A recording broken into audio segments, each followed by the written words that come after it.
Hello, my name is ELeiva, and today I will be giving an informative speech on the immigration issue here in the United States. I will share my screen right now.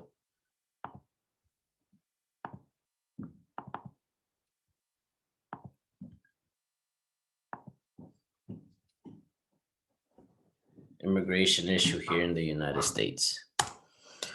Who are these immigrants? They're usually people from Central America, such as Guatemalans, Hondurans, and Salvadorians, coming to the United States in search for a better life. Why do these immigrants leave their country? In an article I read by Wilcox, all the references are on the last slide. In the article that I read by Wilcox, they are not given the opportunity to further their education. They leave because of extreme poverty, escaping gang violence. Some of the main gangs out there are MS-13 and 18th Street, and their parents are usually getting older. So when people end up getting older, they end up having to go to the hospital a lot more often. So a lot more bills have to come up. So in their country, they're not afforded the opportunity to work a good paying job. So they end up leaving to the United States to get better money so they can support them. How dangerous is the journey crossing illegally?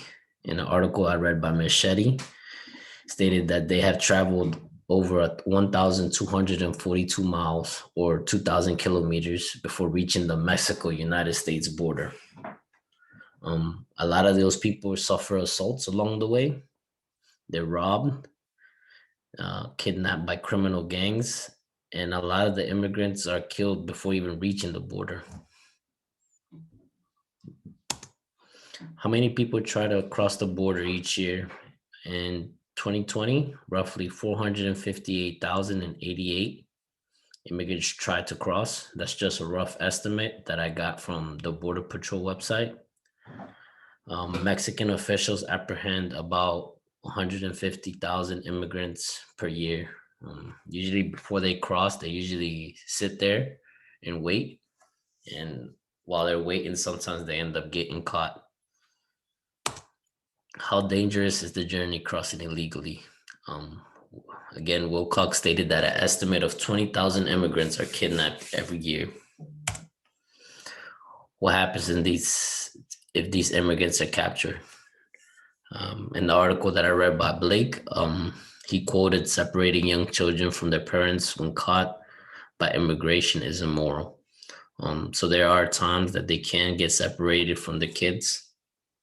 Sometimes they get lost in the transaction. The adults are taken into a custody.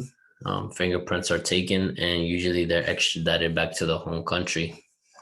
A lot of the times when they end up leaving and they end up getting back to their home country in a matter of weeks, they end up trying the journey all over again. There are two types of immigrants that come to the United States. Both of these are immigrants. The illegal ones that actually cross the border, like try to jump the border. And then there's the ones that are actually get a permit from their home country. And that permit is called DACA. What is the Deferred Action of Childhood Arrivals, or DACA? Article I read by Carlos Rodriguez. He stated that the DACA is a 2-year work permit granted to illegal immigrants. When they're given this, they're able to work in the United States legally. What happens after those 2 years are over? They can choose to renew it, which a lot of them do. For any instance, they get in trouble in those 2 years, they'll most likely get it denied, and they'll have a certain amount of time to leave the country. An article I read by Rodriguez, when President Trump was in office, he actually refused to renew DACA for the people. So that was a big issue. The summarization that I wrote for this PowerPoint: what countries do immigrants come from? The reasons for wanting to leave. How long did they travel before reaching the Mexico-US border? The amount of immigrants that get kidnapped every year. How many immigrants try to cross and how many get captured by Mexican authorities? It talked about the quick process of once immigrants get actually captured by United States authorities. The next slide is my references.